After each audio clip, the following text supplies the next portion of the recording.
Hello, ladies and gentlemen, boys and girls, gamers and film critics alike. It's another episode of Fast Food Films. And this time we'll be talking about The Rock. A mild-mannered chemist and an ex-con must lead a counter-strike when a group of rogue military men led by renegade general threaten to launch a nerve gas attack from Alcatraz against San Francisco. Before you start, Keith, I've got a story behind this one, like I did last week with last episode with Independence Day. It goes like this, right? During a maths class, because this thing's going to happen in maths class, a guy called Paul, big into cars and stuff, was spooging over The Rock, and we all went to go and see it at our local cinema in Woking, and it was awesome. And I think that was the last film I saw with my school friends before I left. That tells you how old I am. So yes, welcome. And you want to talk about The Rock from 1996, Michael Bay. I do, because Michael Bay, who's probably the king of fast food films. And we think about it. Michael Bay is the greatest porn director that never was, and I stick to this. This guy would fucking own Pornhub if he made porn movies. No, he wouldn't. Yes, he fucking would. Hang on a second. Are you telling me that watching Transformers, right, you don't get a stirring in your pants when you first see what's her face leaning up against that fucking car? Because you're lying. If not, no, because I've heard her talk. Male doesn't matter. Every warm-blooded male gets at least a stirring in his pants when old what's-her-face is leaning against the car. Come on. No, but hang on a second. No. Because this is the thing. This is the thing when it comes to Michael Bay. That shot of her on the car is like the shot of all the military hardware that he takes. If you look, it's got the beauty sweeps and all of that stuff where he kind of shows in. Like, go to a Michael Bay film and look at how many helicopter shots he can fit in, because he loves helicopters. Oh yeah, he loves helicopters. He couldn't get enough fucking helicopters in this movie. He wanted helicopter in The Rock, but he loves military porn. He is a porn director. Come on. All right. That's not knocking him. If it's kind of like if Carlsberg did, it's like if Michael Bay did porn movies, they would be the best porn movies in the world, and it's absolutely true. I don't want to sound rude or anything, but this isn't good for algorithmic thing. Would you be talking about the film? Okay, I mean, maybe we should go back to The Rock. yeah. Maybe we shouldn't say the P word. But I don't think it is. I think it's a case of he has a thing for shooting things certain ways. Apparently, there is a Michael Bay list of things in films that you need to drink, and like you've got the spinny shot. No one does a spinny shot around people. I love that spinny shot. I'm sorry to say, I really do like that spinny shot. Bad Boys, the first Bad Boys, I think had the best spinny shot. Even though you've got Nicolas Cage in this one after the car chase, he has the spinning shot. You've just because talking of Michael Bay, this is probably my favorite Michael Bay film, but it is followed closely by Bad Boys because I fucking love Bad Boys. My favorite Michael Bay film is Pearl Harbor, but not for the reasons that it should be. No, but the thing is, the man knows how to use a camera. The man knows how to use a camera and make an action film. And I mean, to me, The Rock is probably one of his best, if not his best. It's certainly one of the best bloody action movies, certainly from the latter end of the 90s. I mean, it's just got it's almost, it's not quite the perfect popcorn movie. It's not quite like Independence Day, but it damn well nearly is. I mean, it has everything in it. It has action. It has character. I mean, sorry, Stanley Goodspeed. What a fucking name. Nicolas Cage overacting. But I mean, here's a fact for you, right? Most of his dialogue in this film is ad-libbed by Nicolas Cage. Absolutely true. And he overacts, and people, I mean, Nicolas Cage, he's not an actor's actor, But you fucking love him. I mean, even though he overacts every scene and he chews the fucking scenery like it's nobody's business, he's fucking brilliant in this film. I fucking love him in this film. I mean, the pairing of him and Connery is just fucking, what's the word? It's genius. And I mean, and come on, it's got Sean Connery.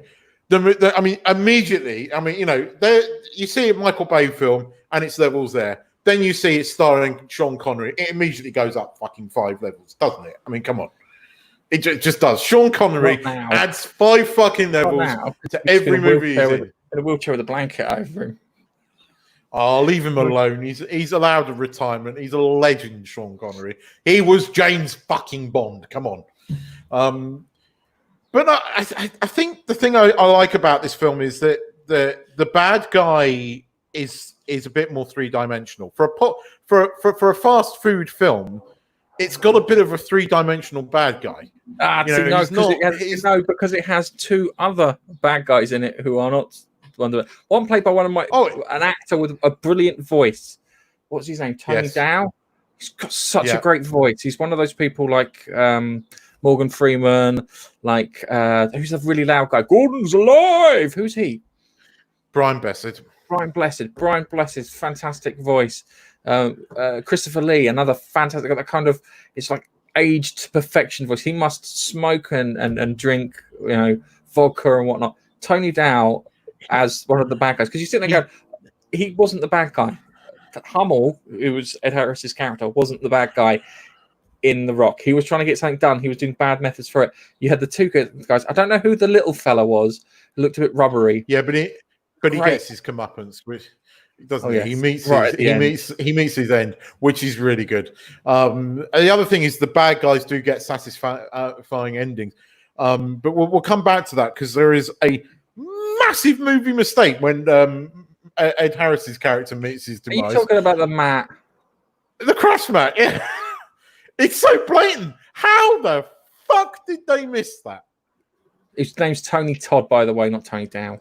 Tony Dow. I don't know, but I know who you're talking about. Because he was also in that Star Trek thing as well. That fan made. Hang on, Tony Todd has been in loads of Star Trek. He usually plays Klingons. Yes, but he was in the Star Trek. What's it called? You know the fan made thing on YouTube that was fucking amazing. Axanar. Axanar. He was in Axanar. He played the Admiral in Axanar. And he kind of ups the level of anything he's in, doesn't he? He does have that presence. You're right. His voice has that Morgan Freeman style. It is a good voice. No, I agree. It is absolutely fantastic voice, Tony Todd. I'm trying to find the guy who played thingy. I think his name is Gregory. Oh my god. See, this is the fellow. I'm going to share the screen. See if I can share the screen here for this. He's one of those unfortunate people who's got a weasel face. I'm sorry. He's probably one of the nicest guys ever, but he's got a weasel face, especially in this. It looks quite rubbery. Yeah, and I mean he's weaselly. He does come across as a arsehole. I think I've seen him in other stuff, and I think he's been an arsehole in that as well. It's probably his typecast. It's like the guy who Dick Jones in RoboCop. He's always been what do you call it? A typecast as an arsehole. But my friends met him in real life, and he said he was one of the nicest people he's ever met because he was really polite, really patient, and everything. But yeah, it's one of those. Maybe it's like an outlet. Maybe secretly underneath they want to be an arsehole, but they behave themselves to the point that it's not worth being an arsehole, and this is an outlet for them. Oh. So, look at his IMDb page talking about arsehole. Have a look at his IMDb page, right? And look at the third movie he's in from the top. It's called Robin Hood. Look at what he's credited as. 2017. Short arsehole. Exactly what you said. That's what he's credited for. Where is it? Oh yeah, there you go. He's just unfortunate. Oh dear, that's quite funny. That And is you know, funny. the other guy, one of the other guys that's in this, who gets his demise in the mining car thing. That's the guy that plays Dr. Cox. Oh, John C. Coxie McGinley. from Scrubs. Yes, he's in this. Yeah, I knew he was one in of it. my favourite Scrub characters, if not my favourite Scrubs character. I would. This is what I'd like. Yeah, I would like a Star Trek series where you've got Tim Allen as the starship captain and him as the XO. That would be fucking awesome. Come on, how good would that be? It would be. They can make it funny and exciting and everything just with those two characters alone. I'd rather watch that than a series of Picard. But yeah, John C. McGinley in it. Who was that? Michael Biehn in it. Had Michael Biehn in it? Terminator and Aliens. Michael Biehn. It's that was the last time I saw Michael Biehn. He vanished after that. I saw him on that and then in Command and Conquer.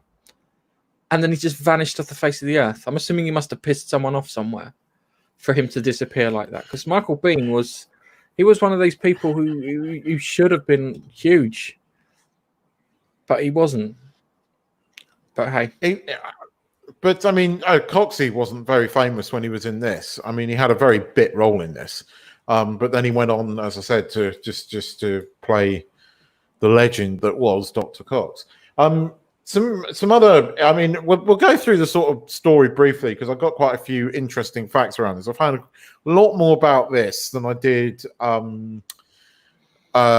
Independence Day, but I mean, it's got the names as well. Stanley Goodspeed. I mean, and there was more than one fucking James Bond sort of innuendo in that movie. I mean, the bit where Ed Harris captures him. I mean, you know, he's Bond. I mean, he's pretty much fucking Bond.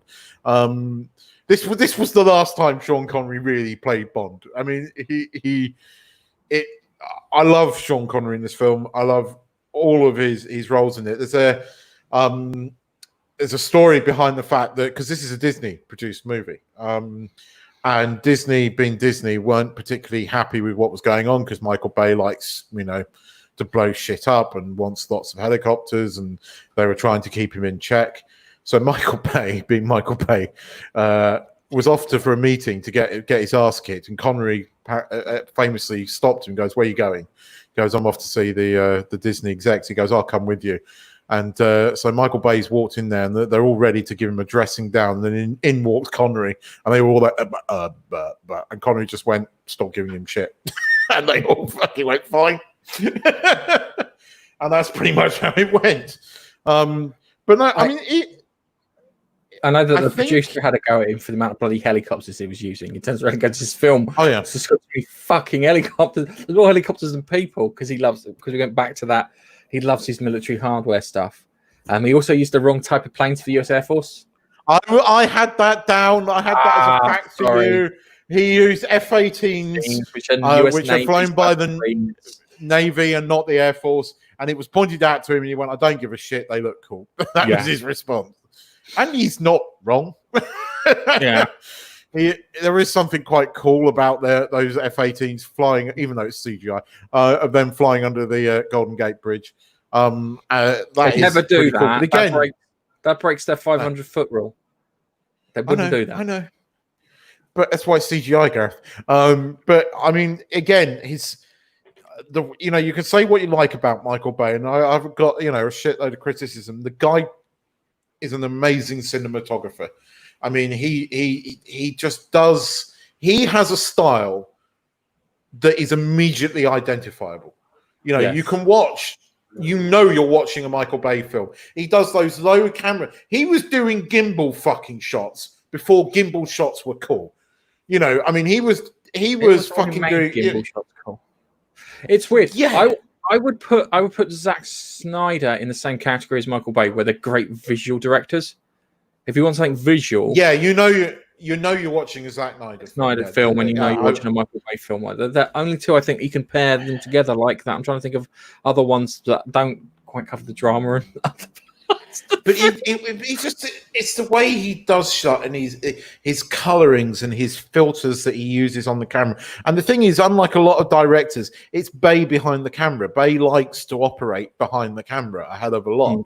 And he is one of these more hands-on directors that will get involved with the camera work. And as I said, he is a unique cinematographer in the respect of the way he shoots. Why isn't Michael Bay doing a Call of Duty Modern Warfare film?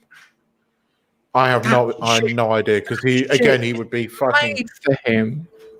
Yeah, it really is. It's so up his alley in regards to what to do film wise. I find it ridiculous that he's not doing it, because there's the shower scene. The shower scene in has been created twice inside the Call of Duty franchise. It was in Modern Warfare. I think it was Modern Warfare 2. You had that. I don't know if I think it was a bit where it was in the Gulag when you rescue Price, and then you had the same. You've got the same in the current Modern Warfare, where you have to fight to get back into the massive battle royale arena. Remember it in Modern Warfare 2, but that was probably one of the last Call of Duties I ever played, because I get bored of these continuing fucking same shit, different game kind of crap.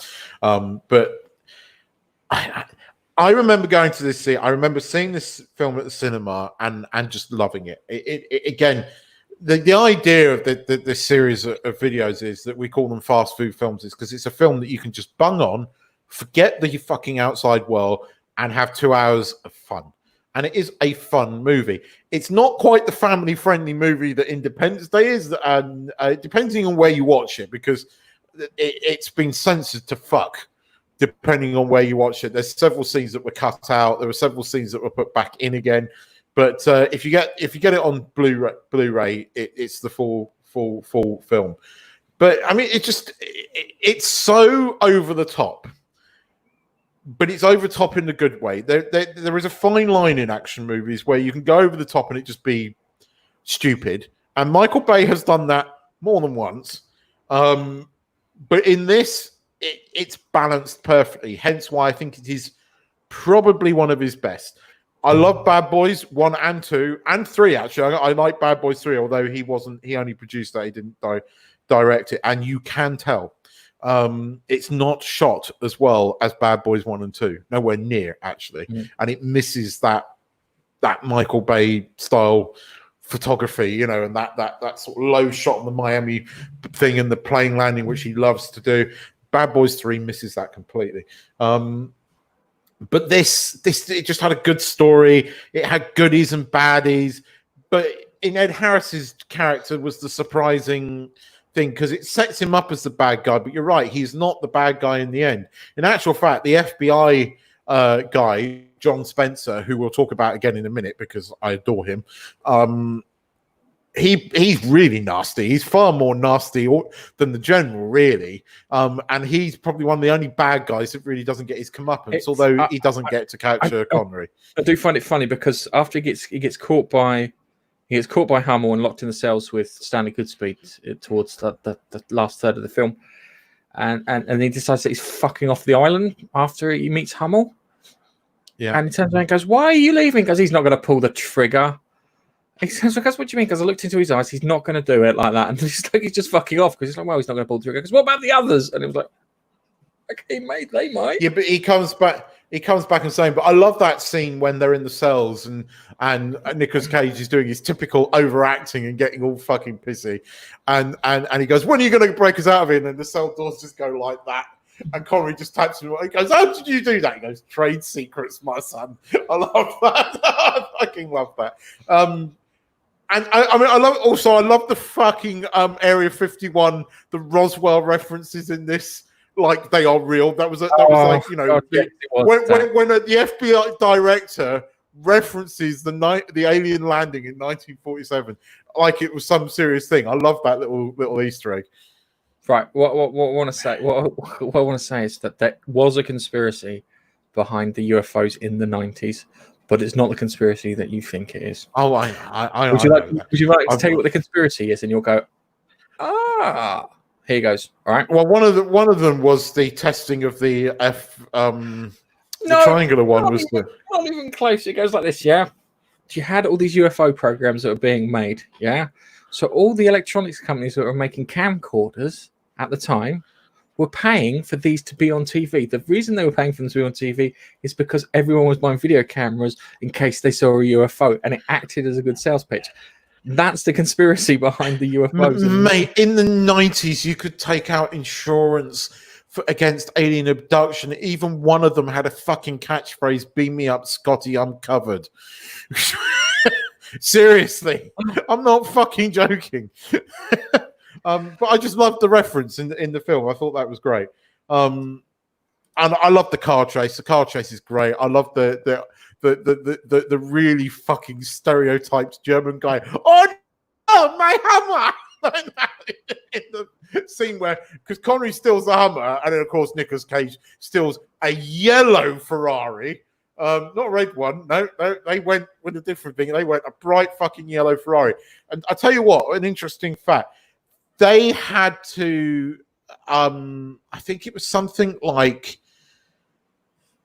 get permission from 500 residents to film that scene where they are driving down the thing. And if you notice, they actually drive down it about 3 times because the stretch of road that they drive down was less than a mile. And they drive down it about 3 times and stretch it out to make it look a lot longer. But in order to get all the residents to agree, they had to do some really stupid things, like including one set of residents demanded that they arrange to wash their dogs. And the other one was true. Dry cleaning. I can't remember. Yes, do somebody's drive clean. I mean, there's so many sort of things like that. I mean, I found there was a couple of videos on YouTube talking about it, and there was another scene. There was lots of little odd things, people wanting real diva-ish kind of things to get this agreement that they could shoot this scene down the film. And basically that was Michael Bay's sort of tribute to Bullet, because the old Steve McQueen film where he drives the Mustang down there in the car chase. And that was when they didn't have to get quite the amount of permission they had to in the 90s.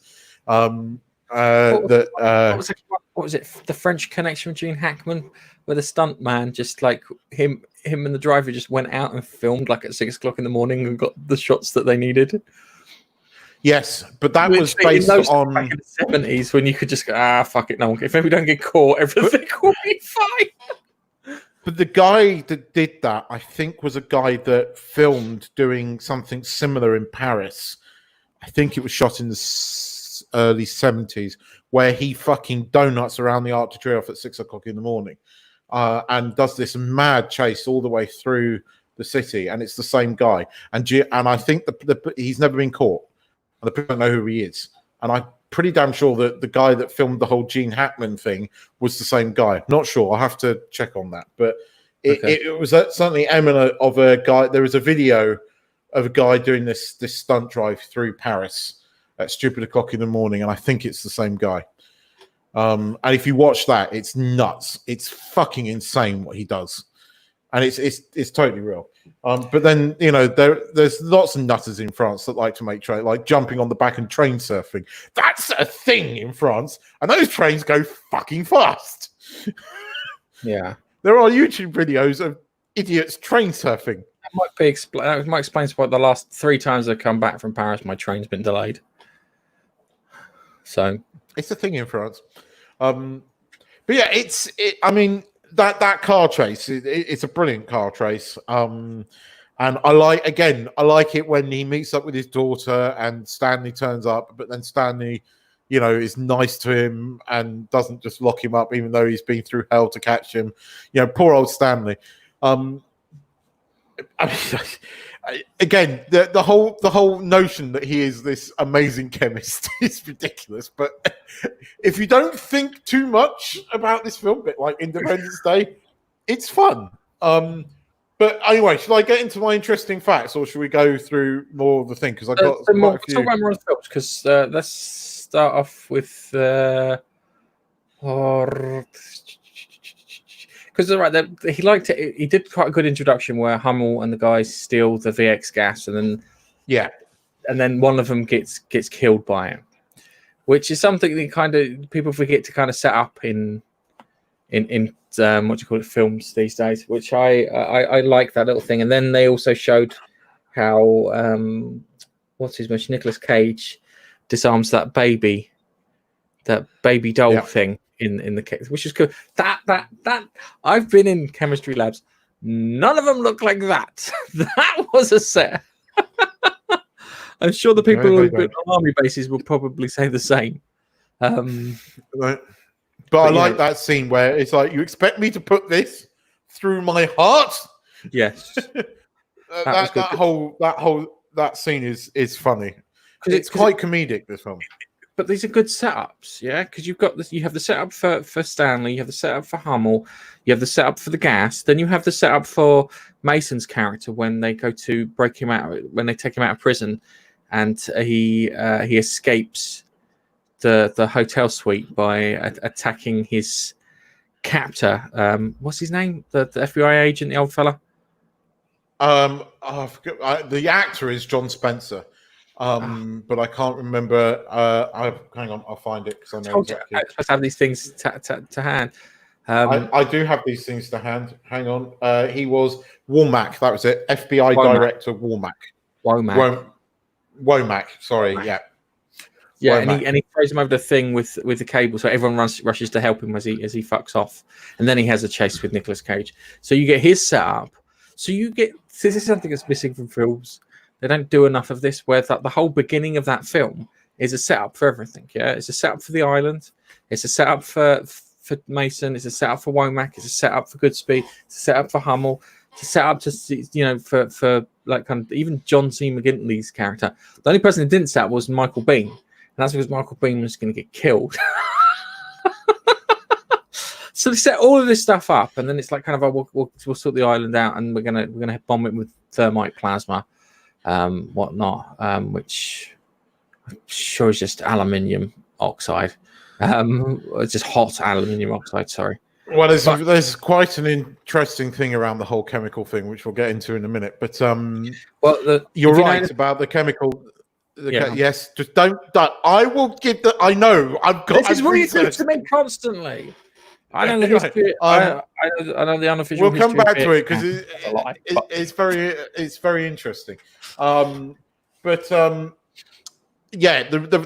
killing that guy at the beginning sets up the sense of danger of what they've stolen. Yes. And then them landing in helicopters on Alcatraz, and I love that scene where you've got the little sort of guy dressed up, the drill sergeant guy dressed up.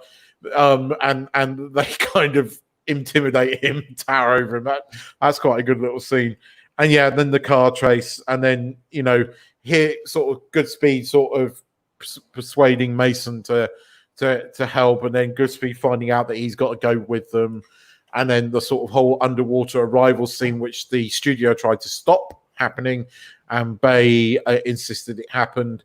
Because it showed them arriving on the island, and it's that build up, and it's that build up to the beginning of the movie once they get onto the island, and then as you sort of reference, they soon get sort of dispatched quite nastily in the shower scene. But it's at that point that you realize that Ed Harris's character isn't quite the nasty bastard that you think he is, but it's also that bit where you see Todd and the arsehole, the looks on their faces, they make it obvious that they're enjoying it, and you realize that those are really the bad guys.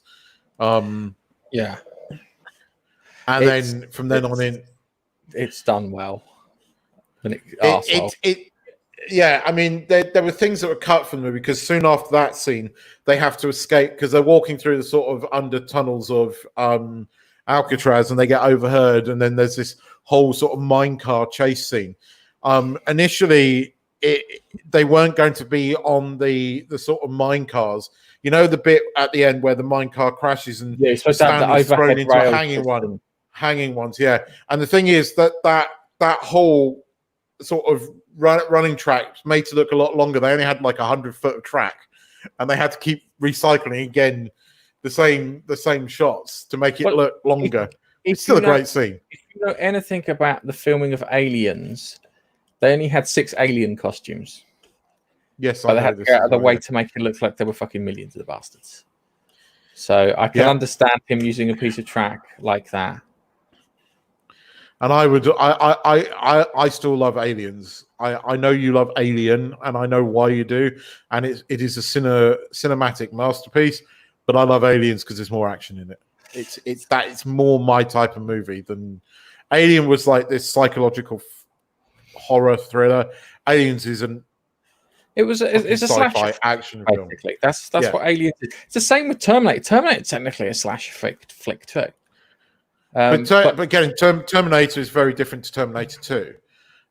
They're very, very different movies, and that's similar with Alien and Aliens. They are very different genres in the same, in the same world, but different genres. I mean, yeah, Aliens is more of a slasher, but it's also a sci-fi fucking action film because you've got all the fucking Marines in it and all the shit like that. But neither of those movies are fast food films though, because there's a lot more to them. Whereas there isn't anything underlying it. It's just great action film. The bit where as I said, the sort of mine car chasing, I love that. And then I love the sort of like, Sean Connery, as you say, he says he gets caught. He sacrifices himself so that Stanley can go on. Then he realizes that there is no danger because the General Geezer is not going to pull the trigger, as you've referenced. So then he tries to walk off, but he can't quite do it. So he comes back and saves Stanley in the nick of time, just as he's about to get shot in the head. Sean Connery comes in, breaks the guy's neck, which I fucking love. And then you have that sort of finale where the general gets shot because he refuses to sort of kill people, and the obvious happens that there's dissension among the ranks. I mean, if we were looking into this too closely, what would you expect them to do? But as it goes, they kind of break ranks, and then there's this whole fucking shooting scene. The music's great as well. The music, again, Bay uses music very well in this film, and there's a tragic shot of Ed Harris getting shot and landing on a crash mat, which then magically disappears in the next shot. And then he's lying on the floor dead. And then you have the whole Nicolas Cage being the hero, and then the arsehole getting the Tide Pod. The VX. Ladies and gentlemen, that's what happens if you eat a Tide Pod. Remember the Tide Pod thing when kids were eating Tide Pods? That was like fucking 2 years ago. But yeah. And I love the ending of them getting married in the church and then running off with the film. And again, ad-libbed at the end because there was numerous things, and they went with you want to know who killed Kennedy. But it's a great action film. You don't feel at the end of watching this film, you just feel like you've had fun watching it, because you can't not like Sean Connery. You can't not like him. And it is probably one of his. He was in a couple more films after. One, a serious performance, which was called Finding Forrester, which is a damn good film. And the only other one that is worth note that was kind of good was Entrapment. And only because it had him and Catherine Zeta-Jones, and for whatever reason, it just works. And Entrapment is actually quite a good film. In fact, we might do Entrapment because it is actually a fast food film. I need to watch Entrapment. I've never watched Entrapment. Oh, mate, I love it. Sorry, let me rephrase that. I've never watched it all the way through. It's a good film. It is a good film. It's a fast food film, but it's fun. Again, we might have to cover that. But Connery, that was Connery's last film because, well, it wasn't because he then did League of Gentlemen, but we're not going to talk about that. No, the Extraordinary League of Gentlemen. Extraordinary completely different. Yeah. If you're not local. That would have been great if Sean Connery was doing that. Are you local? Little round. But yeah, I mean, he retired, I think, in 2000. But he didn't make many. He didn't make many films after this. But he was brilliant in this, and it's a fun film. and this is why I'm putting it up there as a fast food film. And if you've never seen it, you really should watch it. It has a little bit of everything in it, but there are a lot of facts around it. So, funny enough, it had the same budget as Independence Day, 75 million. Didn't make as much as Independence Day, surprisingly. Only made 336 million worldwide, but that's still a pretty good return. They kind of had an idea for a sequel, but I don't think Connery was that interested in coming back. And, you know, you can't make a sequel without Connery coming back. And Connery didn't do a lot of sequels. So, but there's some other interesting facts around there. There were a lot of uncredited writers on this film, including Quentin Tarantino. But there was another one, Aaron Sorkin. Now, this is where I'm going to get a bit nerdy, because Aaron Sorkin went on to create one of the greatest TV shows of all time. I know you're going to disagree with me, but shut up, it is. He created The West Wing, which starred John Spencer as Leo McGarry, who I fucking love. One of my favorite characters. I love The West Wing. I'm a big fucking West Wing nerd. But John Spencer went on to it. And Spencer used to play arseholes a lot. And he does it very, very well in The Rock. But he was cast as the White House Chief of Staff in The West Wing. And he was brilliant and very, very likable. And at the end of the 5th season, his character has this massive heart attack, and in season 6 he has to leave the job of the White House thing. But interestingly, during the filming of the last season of The West Wing, he died in real life, had a massive heart attack halfway through, and they had to completely rewrite the final part of the show. And it was really tragic, because by all accounts, although he played arseholes really well, he was a really nice guy. He was one of these really nice people. So your theory about people having to play bad guys to get it all out, yeah, I think was possibly true about him, because he was apparently really well liked, and you know, they were very, very upset when he died. It's a shame. But Aaron Sorkin worked on this.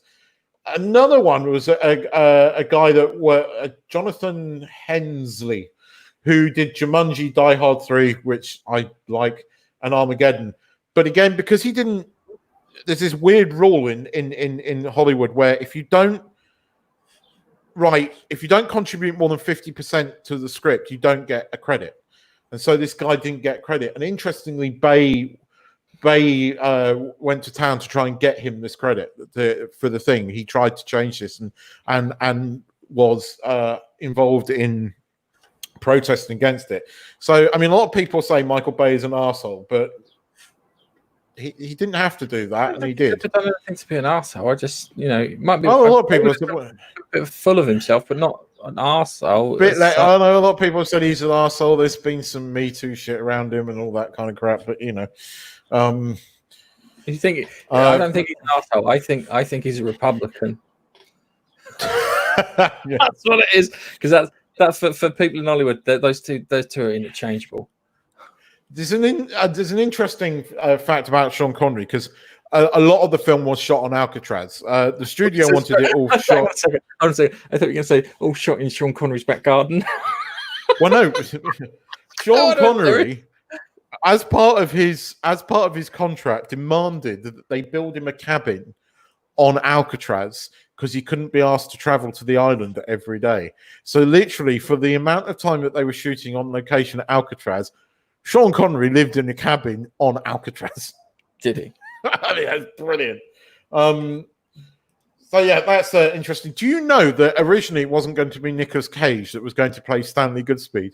Do you know who was up for the role? Yeah, it was. That wouldn't have worked. It just wouldn't have worked. You can't have it.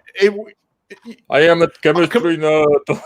Yeah, you never, ever are you going to buy fucking Arnold Schwarzenegger as a fucking chemist with a degree and a doctorate. No, but Nicolas Cage, you kind of buy it because he plays it that right side of geeky, yes, but not Connery. I mean, the whole idea of the geek guy killing that bloke at the end, the arsehole at the end, makes it more satisfying. Arnie killing him at the end, you know, that little weedy guy at the end, it just wouldn't have worked. It would have looked like bullying. Yeah, exactly. Exactly. I'm sorry. I mean, as much as people fucking have a go at Nicolas Cage, his partnership with Connery is what makes this movie. Arnie with fucking Connery, that wouldn't have been any good. I did have the whole F-18 thing down here, but you know, some arsehole wouldn't fucking say someone. Hey, do I like aircraft? Yes, I do like aircraft. Yes, and that's why I had it in there for you. I go, here's one for you, Gav. All right, hang on a second. All right. Okay, what planes should they have scrambled? Well, nowadays it would have been F-22s, but back then I'm not sure. No. From that, it wouldn't have been F-22s. It would have been probably F-16s. No, because they weren't in. It would have been F-16s or F-15s. I was going to say, but now it would be F-22s, wouldn't it? Because that's what the Air Force fly. I heard a wonderful joke on the internet from a pilot where it's like, you know, you have the twin-seater planes where you have the guy who does the bombing and the targeting and all of that shit, and the other guy does the flying. I heard a great joke. It goes like this, right? It's like the F-16 pilot sits in their F-15 cockpit for the first time, looks back at the seat behind him, and he goes, "I'd rather have the fuel." It's because I got a choice. That weight, fill it up. But yeah, it was a really good film. I watched it. The car chase bit was great. The unnecessary tram launch that I remember.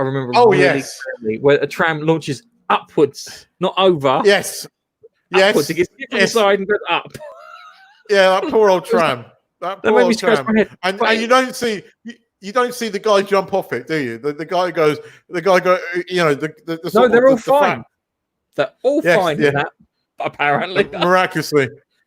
But there is a final interesting fact around this, and it all evolves around the fact that the VX gas is kept in the glass balls, because that's absolute bullshit. They don't keep.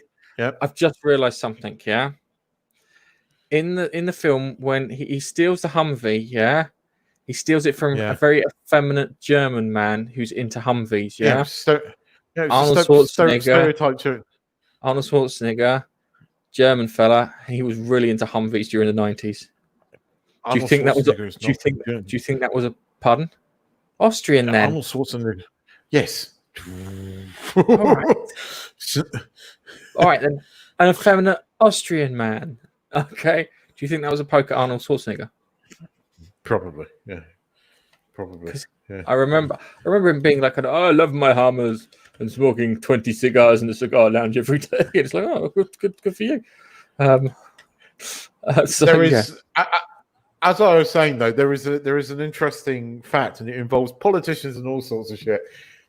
But the scene in that film where you're seeing the VX gas kept in the glass ball, it's not like that. And any chemist was like, yeah, that's just total bullshit. We don't keep it in glass balls that can break like that. But in 2002, there was a certain American president that wanted to go to war with Iraq. And MI6 got hold of a source who said that Iraq were producing weapons of mass destruction. And this source went into vivid detail about the weapons that they were producing. And the Americans and the CIA and MI6 were saying we're on you know the threshold of a sort of like intelligence coup d'etat. We're going to have all of this stuff, until somebody realized that the source was describing the scene out of The Rock. And actually, when you read the report that was submitted to MI6, this intelligence, it talks about Iraqis producing VH gas in little green balls. And when the chemist went, no, it's in canisters. The glass balls of shit. That's the movie The Rock. Like that. It's absolutely true. It turns out the source that the MI6 had described the scene from The Rock. And it's true. It's weird because what was it? There was a spy. He turns around and goes, there are two types of spies in the world. And goes, they're incompetent spies, and spies will say anything for a price. Just saying. It's funny because VX gas is a British invention. It's one of the things right? Because what it was during the Second World War, the Germans came up with VG gas, I think it was called. And we're not talking about video game gas that Safe Space and whatnot took in the New Warriors. VG gas, which was a nerve gas, and it's weird because that had like a fruity smell to it, so you could kind of pick up on it. So naturally, we got hold of it and we tinkered with the formula and we made it more potent. And then some guy figured out if you stuck it to some kind of petroleum-style jelly or whatever, you could stick it to surfaces so it would be more effective. And we traded that along with our weaponized anthrax for nuclear weapons. There you go. Little lesson. Yeah, it's not kept in little glass balls. Hang on a second. With it. It is a bit more complicated than that, but I tried to simplify it. Yeah, but I mean, I love how again, if you look into this movie too hard, you know, to enable for you to sort of like what's the word, dismantle the bomb or you know, what's the word, when you stop a bomb, disarm it, you have to pull out these highly volatile, very fragile glass balls, take them out of the container and then pull the chip out from the inside. Not exactly a brilliant design, you know, is it? Wouldn't it be easy just to for the movie? Unscrew the warhead and throw it away. But then the tension in the film as Stanley's getting shot at left, right, and centre wouldn't have been as great. I used to refer to this stuff in the 90s as useless mechanics that have no reason for being around, like Voyager. The nacelles going up like that when it goes to warp didn't need to happen. B5 the Star Fury, that shit did not need to happen, but it looked cool. And that's what Voyager tried to argue. But Voyager tried to argue there was some sciencey shit around. Oh yeah, because the one thing I will give Michael Bay is he doesn't make any fucking pretenses, does he? You know, it was pointed out to him that they should have been F-16s, or at the time he goes, "I don't give a shit. F-18s look cool," and he's right. Yeah. You know, again, people pointed out to him time VXO's gas is not. I don't give a shit. It looks cool, and it adds to the tension. And he's fucking right. I mean, and that's why that's why it is a fast food movie. Don't think about it. Just enjoy it. Have fun. And trust me, if you switch this off, it works. It's a really good fucking film. It generally is a great action film, and you have fun at the end of it, and you have a great big smile on your face at the end of it. And not every film does that. And your brothers have got loads of suggestions for us, but you need to. I think we need to come up with some criteria for these fast food films, and they've got to have really no depth to them. There's got to be no depth. You don't have to sit there and think about this. If you think about this film for more than 10 minutes, it is not a fast food film. I think it has to have a degree of stupidity in it. Yes, it has to have something that's stupid, like infecting a superior alien race with a computer virus. Yes, and